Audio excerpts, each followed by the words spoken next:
오랜만에 신조 설교 다시 돌아와서 14번째 설교를 합니다. 오늘 말씀을 주님이 복 주시기 바랍니다. 여러분, 주보에 있는 우리 신조 14번째 같이 한번 읽어보시겠습니다. 우리는 시작. 우리는 믿는 자의 침례와 주의 만찬만이 교회의 의식임을 믿는다. 아멘. 하나님 말씀은 아니지만 하나님 말씀에 근거했기 때문에 아멘으로 저도 회답했습니다. 12번째 신조를 전할 때 믿는 자의 침례를 제가 전했을 때 천주교에 다니셨던 분, 침례나 세례 그 의미가 그게 그거다라고 생각하셨던 분들, 또 침례가 왜 물속에 들어가서 예수님의 죽으심과 부활하심을 상징하며 나아가서 우리가 침례를 받음으로 예수님과 연합된다는 이 의미를 새롭게 깨달으신 분들이 몇몇 분들이 저에게 와서 목사님 오늘 침례 제가 똑바로 알게 됐습니다. 고맙습니다라고 저한테 이야기해 주셔서 저에게 참 도전이 되었습니다. 자, 오늘은 제가 단도직입적으로 말씀드립니다. 우리 교회 회원이 됐는데도 마음속으로 손을 들어보세요. 나는 한 번도 우리 교회 회원이 되는 이후로 주의 만찬에 참여하지 못했습니다. 못했다는 표현보다 안 했다는 표현이 더 정확합니다. 내가 우리 교회 회원이 됐는데, 왜냐하면 주의 만찬은 대부분 주일 오후에 저희들이 만찬 집회, 성찬 집회를 갖습니다. 근데 한 번도 나는 우리 교회 회원이 된 이후로 주의 만찬을 참석한 적이 없습니다 하는 분들은 마음속으로 손을 드시고 하나님 앞에 회개하시기 바랍니다. 정말입니다. 여러분, 주의 만찬이 얼마나 중요합니까? 우리 예수님께서 우리를 위해서 하나뿐인 당신의 생명을 십자가에 내어주시고 찢김 당하시고 채찍질 당하시고 손과 발 못 박히시고 옆구리에 창에 찔리시고 머리에 그 긴 가시관으로 쓰셨을 때 피가 철철 흘러 넘치는 그 예수님의 고난을 한 번도 기념하지 아니하고 예배 빨리 가려고 마치고 가려고 오후 예배 참석하지 않았기 때문에 주의 만찬 참석하지 않으신 분들은 우리 교회 회원 맞습니까? 이 교회 사랑하시나요? 돌아보시기 바랍니다. 구원받았지만 침례 아직 안 받으신 분들, 제가 오늘 콕콕 찌릅니다.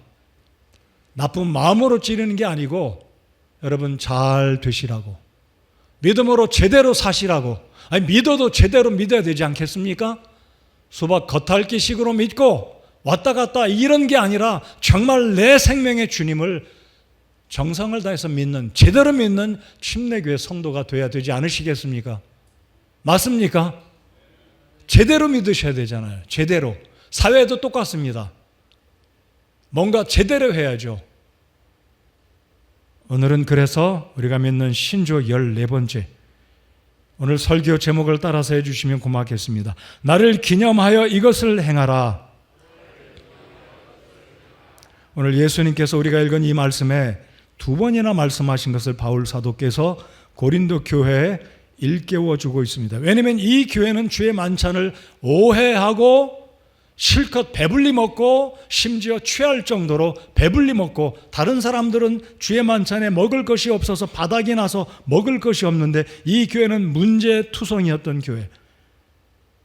계모와 동침하고 형제간의 법정에서 고소하고 재판석에 세우고 몹쓸 교회였습니다. 아주 문제가 많은 교회. 그 중에 하나가 주의 만찬을 잘못 집행했던, 잘못 참석했던. 그래서 바울 사도가 주의 만찬에 대해서 일깨워 주기 위해서, 우리가 읽지는 않았지만 27절부터 34절까지는 이 교회 문제를 지적하고 있습니다. 여러분 기억하십시오. 신약성경에 주의 만찬을 언급한 곳은 세 곳입니다. 마태복음, 누가복음, 마가복음, 고린도전서 11장. 그러니까 특수복음인 요한복음만 주의 만찬을 언급하지 않고 공관복음인 마태, 마가, 누가, 그리고 고린도전서 11장, 이 네 곳에서 주의 만찬을 다루고 있습니다. 그래서 오늘 제가 이 신조 14번째로 설교 제목을 나를 기념하여 이것을 행하라, 명령입니다. 우리 옵션이 아니에요. 이것을 행하라, 교회에 주신 명령이고 이 교회에 속한 회원들은 다 주의 만찬을 받아야 됩니다. 그래서 앞으로 오전 예배 주의 만찬 안 하는 이유는 아직 구원의 확신이 없으신 분, 침례받지 않으신 분, 방문자들이 있으시기 때문에 소외감을 드리지 않기 위해서 가급적 우리는 주의 만찬을 오후에 합니다. 대부분의 교회들이 그렇습니다. 1년에 제가 헤아려 보면 4번, 5번 이상 넘어가지 않습니다. 근데 오전 예배만 오고 오후 예배 한 번도 안 오시는 분들은 다른 말로 말씀드리면 주의 만찬을 1년에 한 번도 참석하지 못한다, 참석하지 않는다라는 결과입니다. 주의 만찬 참석하십시오. 다음번 주의 만찬 집회가 오면 꼭 그때는 사전에 광고가 나갑니다. 꼭 참석하시고 주일 오후에 스케줄 다 비우시고 주의 만찬, 차라리 오전 예배는 못 오시더라도 오셔야 되겠지만 제가 여기까지 당부드립니다. 참석하십시오. 대답 안 하시면 설교 안 합니다. 사십시오. 하셔야죠, 당연히. 내 교회인데, 우리 교회, 주님의 교회인데요. 주께서 나 같은 죄를 위해서 피 흘리신 그 귀하신 주님의 은혜를 기념하고 감사드리는 이 놀라운 집회를 왜 참석 안 하고 스킵하고 거르고 빠지냐 이거예요. 침례 안 받으신 분들 침례 받으십시오. 그리고 본교회 회원에 대해서 다음번에 있는 주의 만찬 그 놀라운 집회에 참석하시는 여러분들 되시기 바랍니다. 오늘은 제가 침례에 대해서는 언급을 많이 드리지 않고 거의 주의 만찬에 집중해서 한 4가지만 의미 있는 것들을 짚어드리고 오늘 말씀에 도전을 받기 원합니다. 여러분, 종교에는 매우 다양한 의식들이 있습니다. 불교, 힌두교, 이슬람교, 심지어 미신에도 손을 싹싹 비는 의식들이 있어요. 정한수 떠놓고 다 의식입니다. 모든 종교에는 의식이 다 있어요. 근데 하나님께서 우리 교회에 허락해 주신 의식은 2가지만입니다. 침례와 주의 만찬입니다. 믿으십니까? 이것 이외에는 의식으로 우리가 믿지 않습니다. 분명히 합니다. 침례와 그것도 물속에 잠기는 물침례, 물속에 잠기는 이 부활과 예수님과 장사되는 것을 상징하는 그 물속에 잠기는 이머전 침례를 우리가 믿어요. 그리고 주의 만찬입니다. 자, 그래서 오늘 말씀은 말씀드린 것처럼 주의 만찬에 대해서 집중해서 살펴보고자 합니다. 자, 그럼 첫 번째로 주보에 나와 있는 설교 대지 첫 번째 주의 만찬의 기원을 살펴보겠습니다. 주의 만찬은 누가 제정하신 것이고 누가 명령하신 것이고 그 유래가 어디에 있는지 제가 방금 말씀드린 복음서에서는 3곳 그리고 고린도전서 11장의 신약성경의 구약성경, 신구약성경 전체에서 오직 4곳에서만 이 주의 만찬에 대한 말씀을 찾아볼 수 있습니다. 자, 그러면 주의 만찬의 기원과 유래는 예수님이십니다. 예수님이 직접 말씀하셨고 예수님 자신의 몸을 통해 희생당하신 그 몸과 피를 통해서 예수님이 기념하라, 이것을 행함으로 나를 기억하라 라고 말씀하신 것이 신약성경 마태, 마가, 누가복음 그리고 고린도전서 11장이 성경적인 주의 만찬의 기원입니다. 주의 만찬을 가리켜서 우리는 영어로 the Last Supper, 한국말로 주님의 만찬 또는 성찬식, 저는 성찬식으로 부르는 것 성경적으로 그릇되다라고 말하진 않습니다. 그러나 우리는 그냥 성자를 주의 만찬으로 심플하게 주의 만찬으로 부릅니다. 그러나 주의 만찬을 성찬으로 부른다고 해서 잘못된 것은 아니다라고 저는 믿습니다. 왜냐하면 거룩하신 우리 예수님의 몸과 그 찢김당하신 죽으심과 그 피를 기념하는 의식이기 때문에 침례식도 주님 앞에 거룩한 의식이요, 주님의 만찬도 거룩한 의식이기 때문에 성자를 붙이든 만찬을 붙이든 동일한 의미가 들어있다라고 저는 믿습니다. 자, 그래서 주님의 만찬의 기원은 예수님이 친히 말씀하시고 제정하신 것이 신약성경의 기원이다. 즉 교회에 명령하셨고 제자들에게 명령하셨다. 더 정확하게 말씀드리면 예루살렘 교회, 예수님이 세우신 신약교회였던 당시의 교회들, 제자들에게 주님이 잡히시기 전날 마지막 잡히시던 그날 밤, 돌아가시기 하루 전날 밤 예수님께서 친히 말씀하셨다라는 것입니다. 그래서 우리가 읽은 오늘 본문 고린도전서 11장 23절, 24, 25절이 주의 만찬의 유래와 기원이 되겠습니다.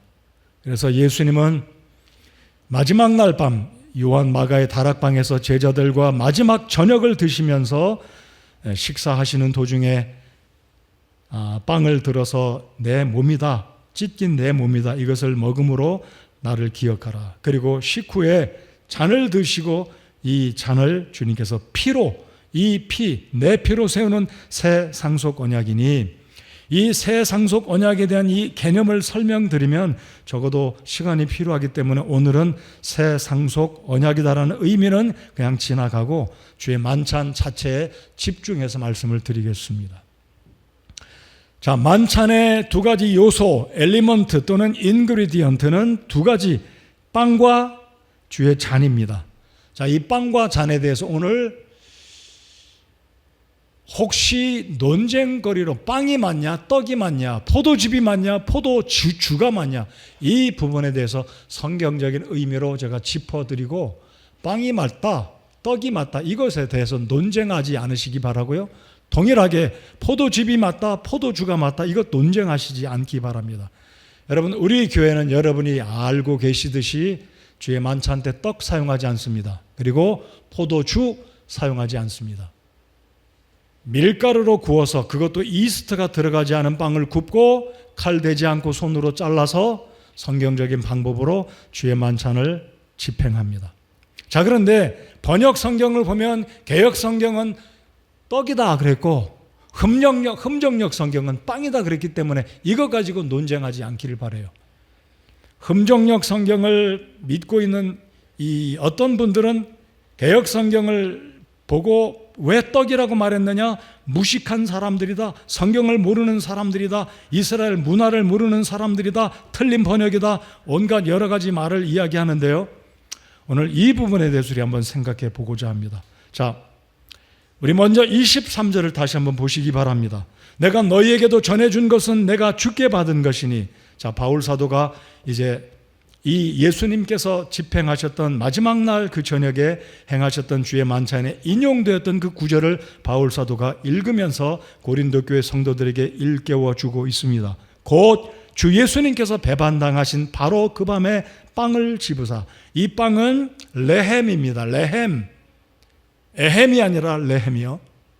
베들레헴의 레헴, 즉 유대인들이 먹는 빵입니다. 혹시 여러분들 중동 지역을 여행하셨는지 모르겠지만요, 저는 파키스탄과 인도에서 1년을 살면서 짜파티, 로티, 그리고 난, 이런 걸 많이 먹었습니다. 그러니까 유대인들이 먹는 빵은 중동 지역의 이슬람들이 먹는 짜파티, 밀가루 음식, 거기는 이스트가 들어갔겠죠. 효모 들어갔겠죠. 왜냐하면 이게 부풀려야 빵이 부드럽고 맛있으니까. 근데 유대인들이 먹었던 빵은 레헴인데 지금 본문에서 말씀하신 것은 떡이 아니라 빵이 맞습니다. 근데 개역 성경은 이 구절을 떡이다라고 번역을 해뒀어요. 자, 그러나 다시 강조합니다. 우리 교회가 주의 만찬을 행할 때는 떡 사용하지 않습니다. 인절미, 시루떡, 아무것도 떡 사용하지 않습니다. 그냥 빵으로 사용합니다. 근데 문제는 떡이 옳으냐 빵이 옳으냐 이거 가지고 우리가 서로 공격하고 논쟁하지 말자는 거죠.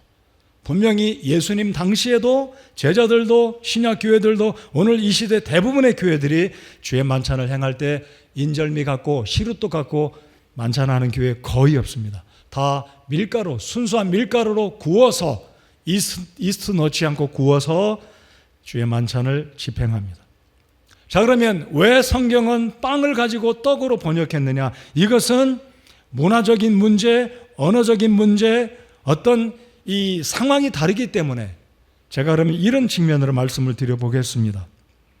프랑스 사람들은 팽을 먹고요, 이탈리아 사람들은 파네를 먹고, 독일 사람들은 브로트를 먹고요, 중동 무슬림들은 피타 또는 말씀드린 것처럼 짜파티를 먹고, 힌두교, 인도 사람들은 난이라고 하는 밀가루로 구운 빵을 먹습니다. 말씀드렸듯이 유대인들은 레헴을 먹습니다. 그러나 북미 미국인들이나 서양 사람들은 말 그대로 브레드, 식빵을 먹습니다. 그러면 우리가 주의 만찬을 행할 때 난을 가져야 될까요? 짜파티 가져야 될까요? 레헴을 사용해야 될까요? 브레드, 식빵을 사용할까요? 식빵 사용한 적이 있어요. 가장자리 까만 거 테두리 떼어내고 가운데 속살만 빵 하얀 걸로 하기도 합니다. 잘못된 거 아닙니다. 제일 바람직한 거는 밀가루를 구워서 이스트 넣지 않고, 그것도 칼 대지 않고 손으로 잘라서, 예수님이 오병이어의 기적을 행해 By the way, 오병이어의 병자는 뭔지 아십니까? 떡병자예요. 그럼 정확하게 표현한다면 오병이어도 한자를 바꿔야 됩니다. 병자를 빼고, 근데 우리 문화에서는 워낙 한국의 문화는 주식이 밀가루가 아니라 쌀이기 때문에 떡이에요. 이런 문화적인 차원 때문에 개역성경은 고린도전서 11장 23절을 번역할 때 흠정역이 나오기 전에 떡을 떼사라고 말씀한 거예요. 저도 습관돼서 어떤 데는 떡이라고 표현합니다. 그렇다면 떡이 잘못됐나요? 잘못된 것은 아닙니다. 언어적인 문제요, 번역상의 문제요, 문화적인 차원에서 비롯된 문제이기 때문에, 그러나 가급적 주의 만찬은 떡이 아니라 만찬 때는 빵으로 하는 것이 옳겠죠. 우리가 그렇게 믿습니다. 그렇기 때문에 이 떡이 옳다, 빵이 옳다, 떡으로 말하는 것은 잘못됐다, 이렇게 공격하고 이렇게 비난할 필요는 없다는 사실. 그래서 우리는 그래도 현재 흠정역 성경을 쓰고 있기 때문에 가급적이면 빵이라는 표현이 더 옳겠다라고 저는 믿습니다.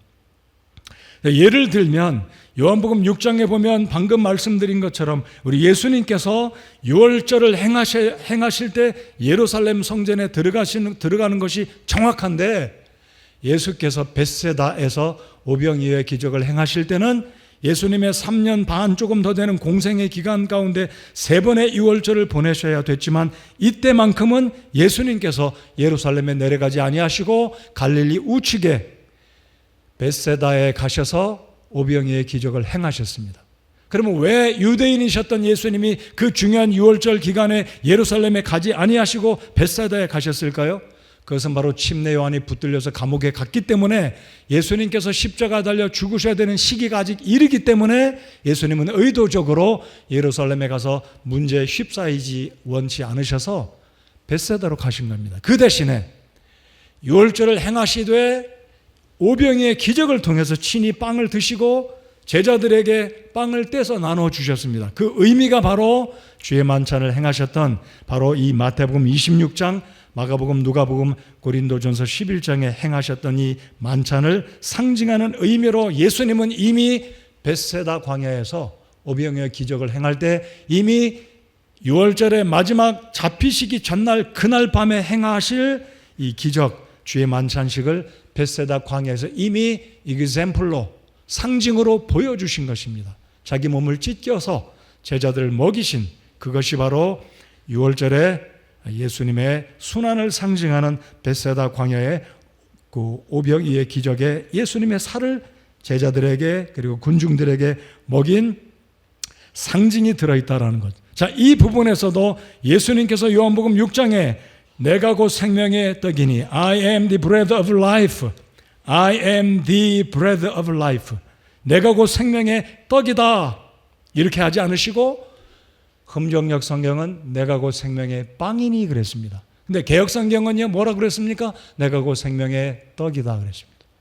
핵심은 예수님의 몸이 우리를 위해서 십자가의 속전으로 우리의 죄값을 지불하시기 위해서 자신의 몸을 찢으셨고, 자신의 몸을, 생명을 우리를 위해서 죄의 값으로 죄값을 지불하시기 위해서. 왜입니까? 죄의 값은 두 글자, 무엇이기 때문에요? 사망이기 때문에. 우리에게 생명을 주시려고 자신의 생명을 주신 겁니다. 이해가 되셨죠? 자, 그렇다면 내가 곧 생명의 빵이니 또는 내가 곧 생명의 떡이니, 이 말은 왜 번역이 다르냐, 이거 가지고 우리가 헷갈리거나 논쟁하지 마시고, 떡이나 빵이나 똑같이 동일하게 예수님의 핵심의 포인트는 예수님의 몸을 우리를 위해서 십자가에 내어주셨다. 그래서 우리로 하여금 죄의 값인 사망의 문제를 해결하시고 우리를 구속하신 그것이 주의 만찬의 아주 중요한 첫 번째 요소, 예수님의 몸을 상징하는 빵 또는 떡이다라는 이 개념을 이해하시기 바랍니다. 그래서 조금만 더 제가 말씀드리면, 이 마태복음 6장에 우리 예수님께서 기도를 가르쳐 주셨는데 개역 성경의 번역이자는 훨씬 더 옳다라고 믿습니다. 물론 제가 개인적으로 개역 성경이 잘된 번역이냐 흠정역이 잘된 번역이냐라고 비교해 본다면 당연히 후자가 저는 잘된 번역이기 때문에 저와 여러분 우리 교회는 흠정역 성경을 사용하고 있는 것입니다. 자, 그러면 주기도문에 이렇게 번역이 되어 있습니다. 오늘날 우리에게 일용할 빵을 주시고 개역성경은 오늘날 우리에게 일용할 양식을 주옵시고. 어떤 번역이 더 좋겠습니까? 우리가 언제부터 빵 먹고 살았어요? 여전히 한국 사람은 10명 중에 9명은 삼시세끼 밥 먹습니다. 밀가루 먹어도 아침에 샌드위치 드시겠지만 주식은 여전히 빵이 아니라 양식, 쌀밥이에요. 그러면 이 번역은 오늘날 우리에게 일용할 빵을 주시옵시고, 이것보다는 우리에게 일용할 양식을 주시옵시고가 더 맞는 번역이다 이거죠. 이런 번역상, 언어상의 차이를 이해하시고 빵이 됐든 떡이 됐든 핵심은 예수님께서 당신의 생명을 우리를 위해서 십자가에 내어주셨다가 핵심 포인트다라는 것 기억하시기 바랍니다. 이것 가지고 서로 싸우지 마십시오. 네가 맞다 내가 틀리다 이거 하지 마십시오. 핵심은 고마우신 예수님, 영광을 우리 주님께 올려드리고 감사의 감사를 드리는 우리가 돼야 옳다라는 것입니다. 아멘. 자, 이제 피로 넘어가겠습니다. 두 번째 요소, 죄 만찬의 첫 번째 요소가 빵이라면 두 번째 요소는 포도즙입니다. 자, 고린도전서 11장을 다시 보십시다. 예수님께서 두 번째로 만찬의 요소인 이것을 전달할 때 성경은 포도즙을 전하셨다 이렇게 대답하셨으면 아주 속 시원할 텐데, 주께서 잔을 드시사, 그게 전부예요. 그럼 문제는 잔 속에 머리가 빡 돌아가시는 분은 그렇게 생각, 아니 포도즙이 들었을까 포도주가 들었을까? 그렇죠? 마태복음도 마가복음도 누가복음도 고린도전서도 잔을 드셨다, 그게 전부예요. 근데 이 부분도 사람들이 논쟁합니다. 포도즙이 맞다, 포도주가 맞다, 싸워요. 특별히 싸움의 문제가 되는 핵심 본문은 요한복음 2장 가나의 포도즙 이 잔치 때입니다. 근데 아이러니한 것은요, 킹제임스 버전은요, 잠시 후에 보시겠지만 킹제임스 버전 요한복음 2장은 와인으로 번역을 했어요. 근데 우리 한글 성경, 개역 성경은 포도주 그랬고 흠정역 성경은 포도즙이 모자란지라 그랬어요. 어떤 게 옳습니까? 저는 둘 다 맞아요. 왜 그런지 이유는 제가 잠시 후에 말씀드리겠습니다. 포도즙도 맞고 포도주도 맞아요. 그러나 제 드리는 말씀 오해하지 마십시오. 우리 교회는 주의 만찬 때 절대로 포도즙 사용하지 않고 여태까지 포도주스, 100% 포도즙, 그것도 외국산 포도즙이에요. 포도주 사용하지 않습니다. 왜냐하면 성경은 전체에서 술을 금하고 있기 때문입니다. 술 드시는 분 금주하세요. 제가 분명히 절주하라고 말씀드리지 않았어요? 금주하세요. 우리 서로 얘기해 봅시다. 금주합시다. 절주 아니에요? 금주입니다. 금주. 근데 어떤 분 이름이 김금주, 박금주, 이금주. 제가 절주라고 말씀 안 드렸습니다. 그러므로 우리 교회는 여태까지 대부분의 교회들이, 어떤 교회는 포도주를 사용합니다. 그런 교회가 있어요. 그러나 대부분의 교회는 주의 만찬 때 빵을 사용하고 포도주스, 포도즙을 사용합니다. 와인이 아니에요. 오늘 성경을 제가 원문으로 읽어드리면 와인으로 기록됐어요. 예를 들면 창세기 6장에 노아의 홍수가 끝나고 9장에 오면 노아가 방주에서 나와서 농사를 시작합니다. 그리고 포도나무를 심고 포도를 경작해서 잘 마시고 잠들잖아요. 왜 잠들었을까요? 술에 취해서. 자, 그런데 그 원문을 보면 야인 그랬습니다. 야인, 헬라어가 아니라 히브리어로. 근데 야인이란 말은요, 와인으로 바뀌었어요. 영어 W-I-N-E. 히브리어 원문을 보면 야인인데 이게 영어로 옮기면 킹제임스 성경은 와인으로 번역했습니다. 와인은 뭐예요? 영어 모르시는 분들 다 알잖아요. 와인 그럼 뭐예요? 포도주예요. 술이라고 대답하시면 안 되고 포도주 그래야죠. 와인이 뭐라고요? 포도주예요. 자, 그럼 노아는 포도나무를 심고 열매를 거두어서 그것을 으깨서 시원한 주스를 마셨는데요. 이게 며칠 지나다 보니까 노아가 며칠 있다 마셨는지 모르겠지만 그 사이에 이게 발효가 돼가지고 와인이 돼버린 거예요. 노아가 의도적으로 포도주를 마시려고 했는지 잘 모르겠어요. 전 몰라요. 그러나 충분히 그럴 가능성이 있다라고 저는 봅니다. 왜냐하면 원문은 말씀드린 것처럼 야인, 이 와인으로 히브리어 원문에는 포도주다라고 기록하고 있기 때문입니다. 자, 그래서 이 사례를 마태복음 26장 27절 그리고 고린도전서 11장 오늘 읽은 이 본문에서도 예수님께서 잔을 드시고 그랬습니다. 자, 제가 여러분을 시험하겠습니다. 걸려 들어 넘어가지 마십시오. 나는 물을 마실 때 잔을 사용한다. 나는 물을 마실 때 컵을 사용한다.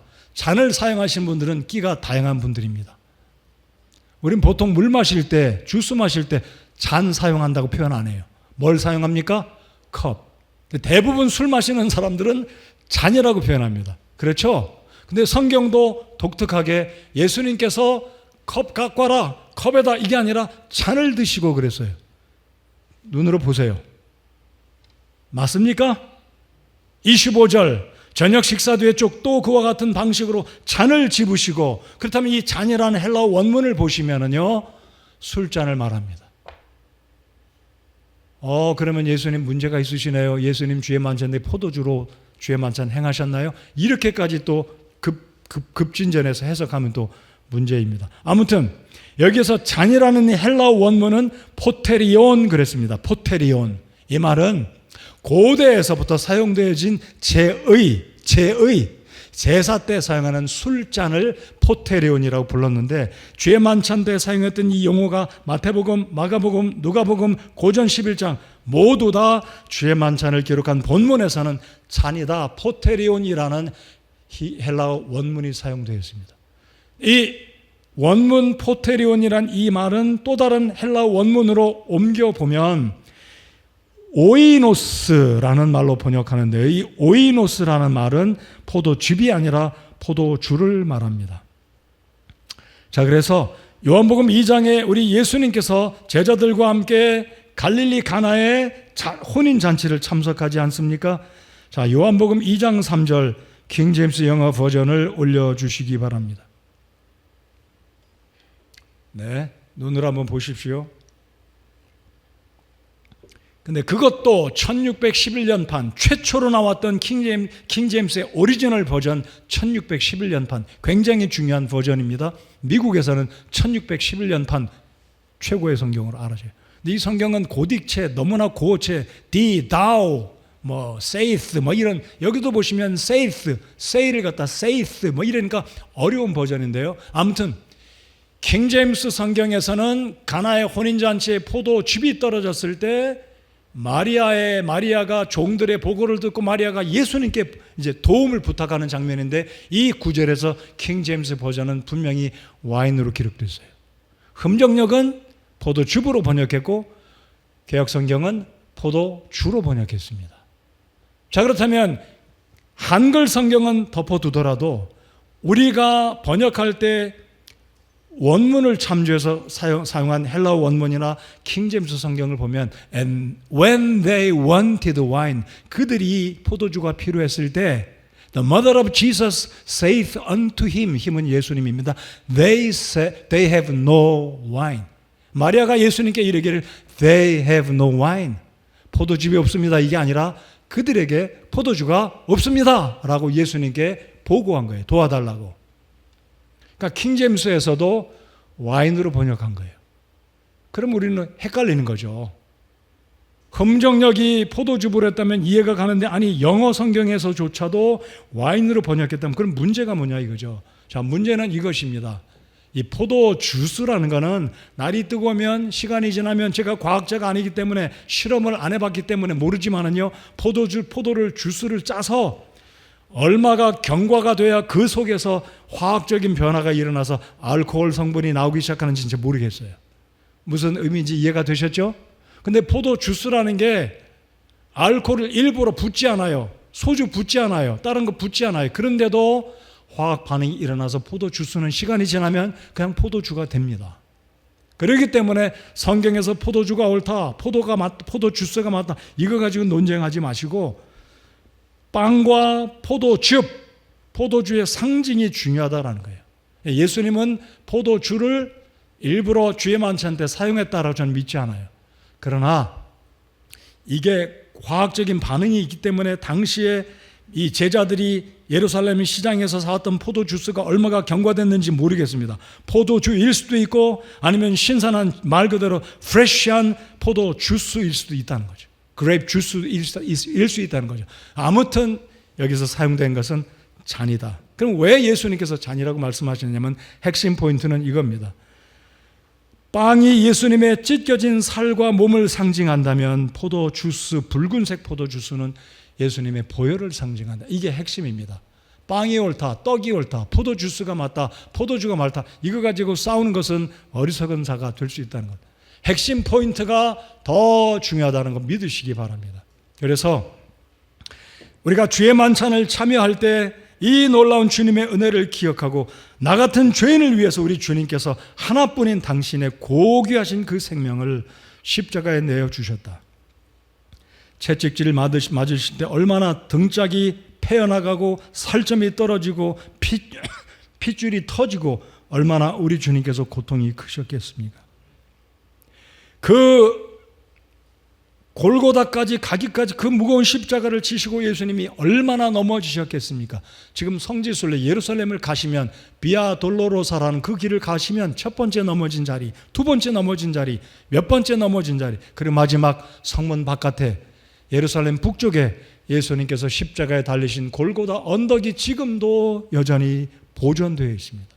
그러니까 핵심 포인트는 이 주의 만찬의 두 가지 핵심적인 요소, 빵과 포도즙이 예수 그리스도께서 저와 여러분을 위해서 죽임당하셨다는 이 의미, 너무나 중요하다는 이 사실을 기억하고 감사, 또 감사, 일평생 주님의 은혜를 기억하고 주님의 고난을 당연시 여기는 그러한 성도가 한 사람도 없기를 정말 간절히 바랍니다.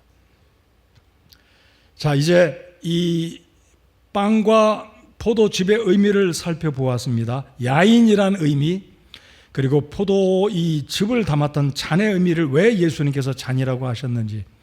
그래서 중국 사람들은요, 지금도 포도주를 두 글자로 홍주라고 불러요. 홍주.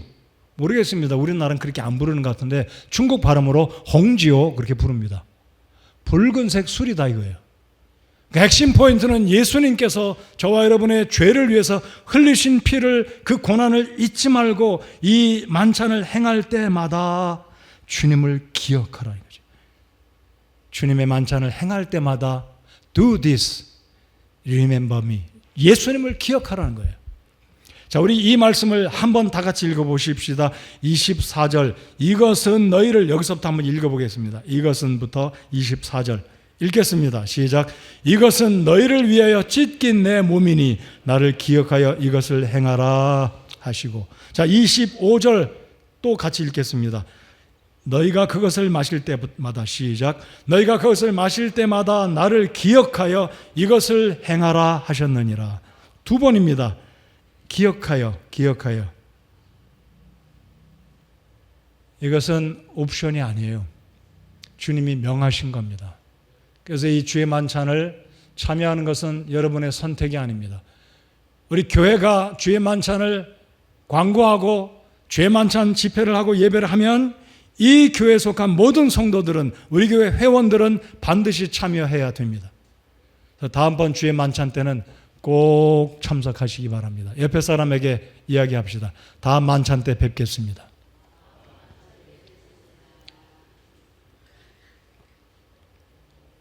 또 한번 그렇게 이야기합시다. 약속한 거 기억합니다. 네, 꼭 참석합시다. 그래서 주님의 만찬을 함께 나누며, 주님의 만찬 함께 나누는 그 의미가 얼마나 중요합니까? 우리가 한 몸이다 이거죠. 우리의 교회를 위해서 주님께서 당신의 몸을 내어주셨다. 당신의 피를 흘려주셨다. 이것을 기억할 때 우리가 얼마나 더 경건하게 되고 주님의 은혜를 기억하고 더 조신하고 주님께 더 감사하며 죄와 싸우며 이 세상에 복음을 증거하는 삶을 살아가게 된다라는 것입니다. 한 몸 되는 비밀이 이 속에 들어 있습니다. 권영철 집사님께서 개회 기도를 복되게 해 주셨는데, 우리가 한 몸됨을 기억하고 나뉘지 아니하고 분쟁하지 아니하고 공격하지 아니하고 다투지 아니하고 서로 한 몸 되어 사랑으로 섬기고 귀하게 형제를 여겨 주려면 주의 만찬을 참여할 때 바로 저 형제를 위해서 주님께서 죽으셨구나. 나를 위해서도 그렇지만 저 사람을 위해서 주님께서 당신의 생명을 버리셨구나. 그렇다면 그 형제 그 자매가 얼마나 귀한 몸입니까? 자, 이제 주의 만찬의 목적과 의미를 간략히 말씀드리겠습니다. 방금 읽었던 24절, 25절에 보시면 주의 만찬을 행해야 되는 목적이 무엇인가요? 첫 번째, 기억하는 겁니다. 주님을 기억하는 겁니다. 여러분, 예수님 잊지 맙시다. 예수께서 나를 위해서 2000년 전에 이 땅에 오셔서 비록 한국과 상관없는 멀리 떨어진 예루살렘이지만, 겟세마네 동산이지만, 골고다 언덕 위에서였지만 그분께서 나를 위해서 죽임당하셨다는 이 사실을 잊어먹지 않으려면 계속해서 주의 만찬에 참여해서 상기시키고 감사하고 또 감사하는 겁니다. 여러분, 은혜는 물에 새기고 원수는 돌에 새긴다는 말이 있는데, 우리가 얼마나 이 세상 살면서 하나님의 은혜를 잊어버릴 때가 얼마나 많습니까? 잘 살면, 잘 되면 주님의 은혜 잊어버려요.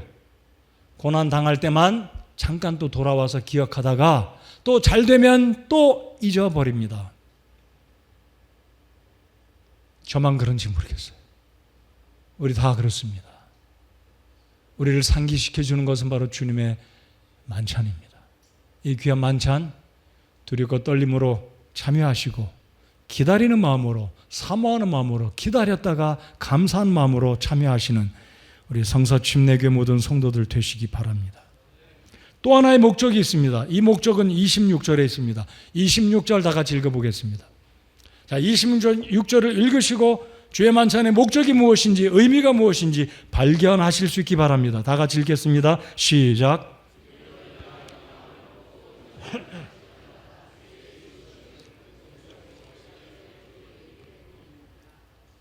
이는 너희가 이 빵을 먹고 이 잔을 마실 때마다 주의 죽으심을 그분께서 오실 때까지 보이기 SHEW 보이기 때문이니라. 잘 이해가 안 가요.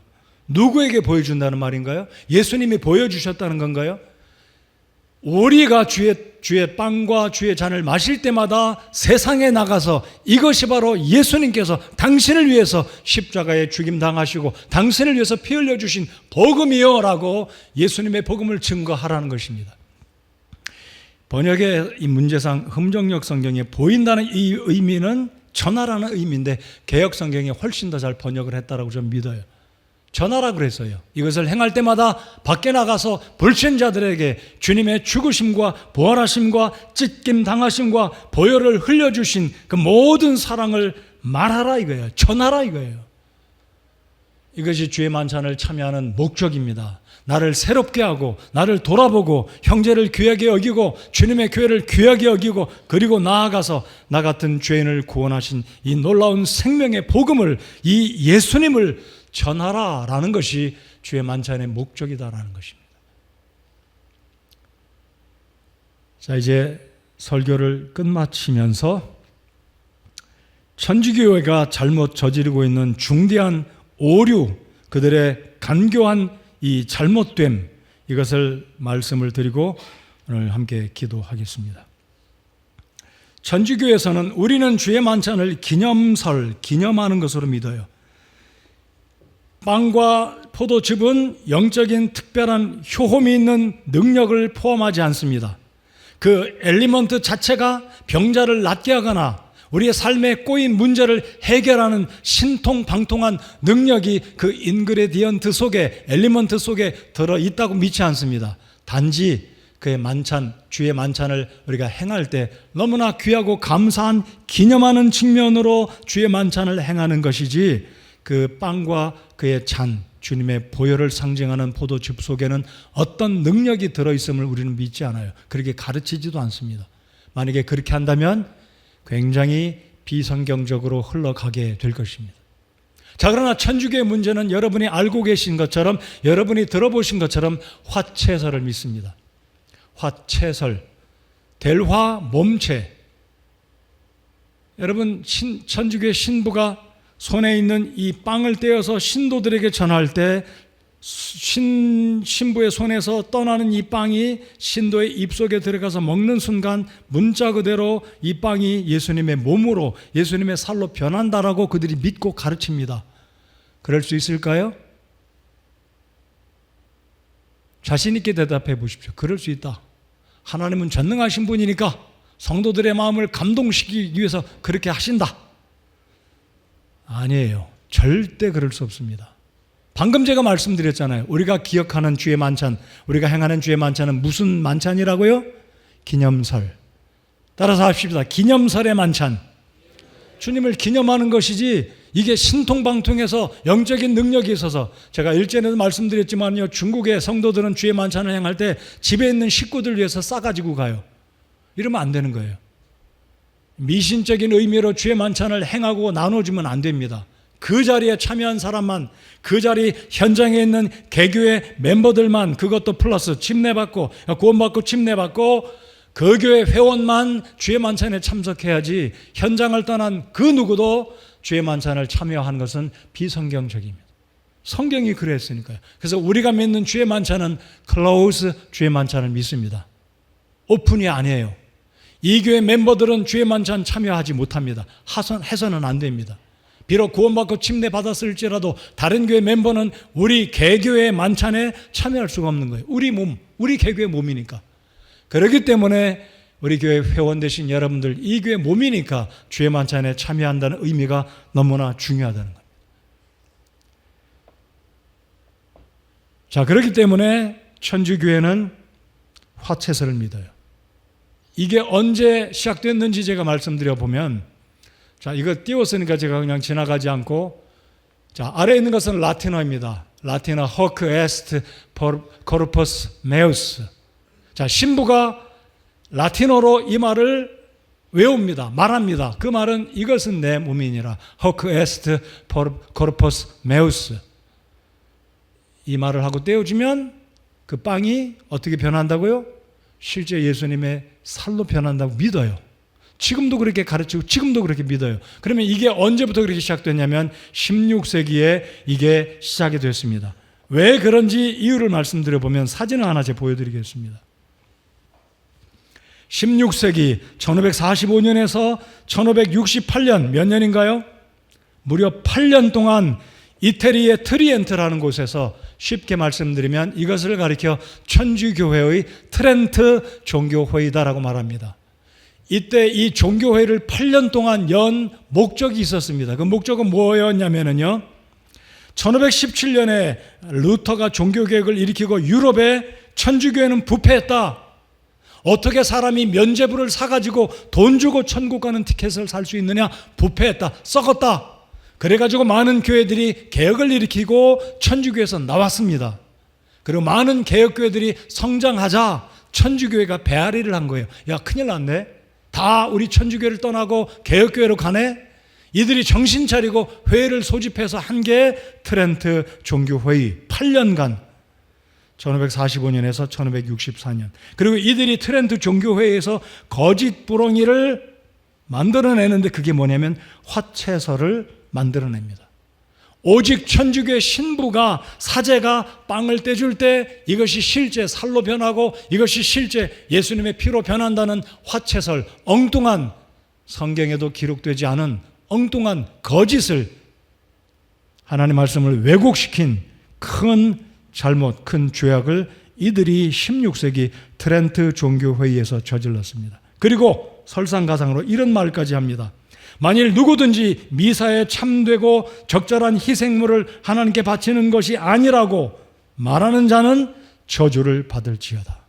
이게 무슨 말이냐면, 미사에서 집행되어지는 사제가 떼어주는 빵과 사제가 전해주는 포도즙을 마시지 않으면, 이것을 가리켜서 예수님의 살이 아니다, 이것을 가리켜서 예수님의 피가 아니다라고 말하는 자에게는 저주가 있을 것이다, 저주를 받을지어다라고 공식적으로 선언한 게 트렌트 종교회의였습니다. 지금까지 천주교회는 미사를 집행하면서 아까 말씀드렸던 그것을 이야기해요.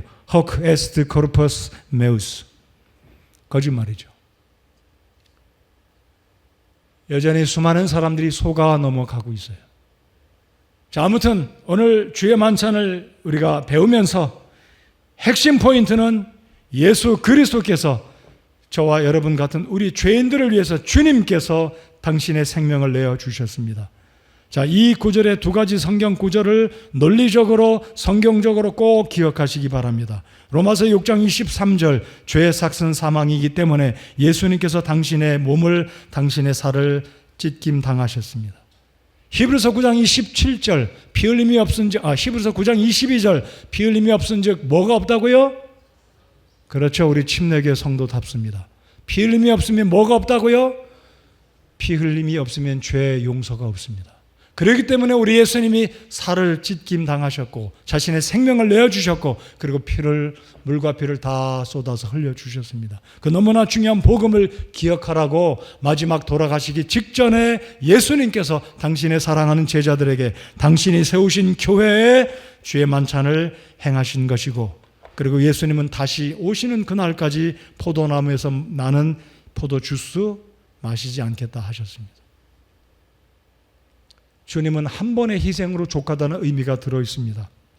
자, 그러면 화채설과 연관된 몇 가지 말씀을 제가 읽어드리고 너무나 중요한 말씀입니다. 그렇다면 천주교회가 강조하는 화채설 잘못됐죠? 성경을 왜곡했죠? 순 거짓말이죠? 성도들을 미혹시키는 거죠? 많은 사람들을 매도하는 것입니다. 자, 그러나 히브리서에 있는 말씀 보면 이런 말씀이 있어요. 얼마나 놀랍고 신나고 감사한 말씀인가요? 우리 같이 한번 읽어보겠습니다. 자, 12절만 읽겠습니다. 12절 시작.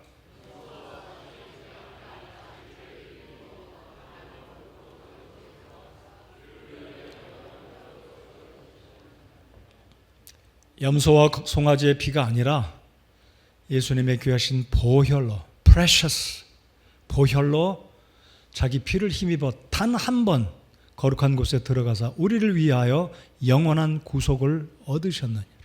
끝난 거예요. 구속의 제사가 더 필요 없어요. 근데 천주교는 지금도 미사시 주의 만찬을 집행할 때마다 여전히 예수님의 살은, 여전히 예수님의 피는 흘려지고 있다라고 거짓말로 사람들을 미혹시키고 있는 겁니다. 그들이 거짓말한다고 해서 예수님이 여전히 죽임 당하시거나 피 흘리시지는 않는다고 믿습니다. 그렇습니까? 그렇습니다. 예수님께서 요한복음에 돌아가실 때 뭐라고 말씀하시냐면요, 다 이루었다. It is finished. It is finished. 말 그대로 끝난 거예요. 한 번 제사로 지구상의 아담 이후로 예수님이 오시는 날까지 생존하는 모든 죄인들의 죄를 단번에 예수님의 몸으로, 예수님의 피로 우리의 모든 죄를, 죄값을 지불하시고 우리를 속량하시고 우리를 구속하신 주님께 찬양과 영광을 올려드립니다. 끝난 거예요. 더 이상 죄를 위한 속죄 제사가 필요 없는 것입니다. 그러나 천주교회는 사람들을 미혹시키고 자신들의 종교를 위해서 호도하고 있는 것입니다. 왜곡시키고 있습니다. 이거는 엄청난 큰 죄입니다. 예수님이 이미 한 번으로 영원한 죄사를 끝마치셨어요. 우리 주님께 영광을 올려드립니다. 자, 말씀의 결론입니다. 주의 만찬과 이 거룩한 예식을 누가 참여할 수 있겠습니까? 구원받고 침례받고 개교회 멤버들이, 이 교회 멤버들이 이 교회에서 행하는 주의 만찬을 참여할 수가 있는 것입니다. 그러므로 침례 안 받으신 분 퍼뜩 침례 받으세요. 빨리 받으십시오. 여러분, 이거 정말 침례 받으셔야 돼요. 정말 저는 이거 생각하면요, 정말 목사의 마음으로서 정말 답답합니다. 저분 구원받았는데 왜 침례를 안 받을까? 이렇게 그냥 한 생전 저렇게 그냥 대충 예수님 믿고 신앙생활 하다가 예수님 만나면 구원받아서 천국은 가겠지만 얼마나 주님 앞에 부끄러울까 생각하면요, 제 책임이고 저 정말 불안하고 기쁘지 않아요. 답답합니다. 안타깝습니다. 아니, 왜 침례를 안 받으시는지. 여러분, 초동생인가요? 침례 뭔지 모르시나? 이해하셨잖아요. 오늘 구원받으신 여러분 있다면 침례, 다음번 침례 받으십시오. 침례 받으십시오. 그리고 침례 받으신 우리 교회 정식으로 회원이 되시면 그 다음번 주의 만찬 집회에 꼭 참석하시기 바랍니다. 한 번도 침례 받았지만 주의 만찬 참석 안 해보신 분 마음속으로 손 드세요. 10년 예수님 믿고 구원받은 지 10년 됐는데 한두 번밖에 안 됐다. 역시 주님 앞에 회개하셔야 됩니다. 이 귀한 주의 명령에, 주의 만찬에 참여하시고 새롭게 하시고 믿음을 새롭게 하고 도전받고 주님의 은혜를 감사하고 또 감사하고 이 지체를 주심에 이 교회를 주심에 감사하고 이 교회에 소속되어서 주님을 섬길 수 있는 것이 얼마나 큰 특권이고 복인지 다시 한번 우리 자신들을 돌아보는 이 시간 되시기 바랍니다. 아멘 하십시다. 침례, 주의 만찬 너무나 귀한 복들입니다. 우리에게 주신 놀라운 특권입니다. 아무도 못 참석해요. 단지 구원받고 침례받고 본교회 회원들만 우리 교회가 시작하는 우리 교회가 행하는 주의 만찬에 참여할 수 있다라는 겁니다. 찬송가 147장 주 달려 죽은 십자가 잠시 후에 부를 텐데요. 이 가사를 생각하면 얼마나 우리 주님께 감사한지 모르겠습니다.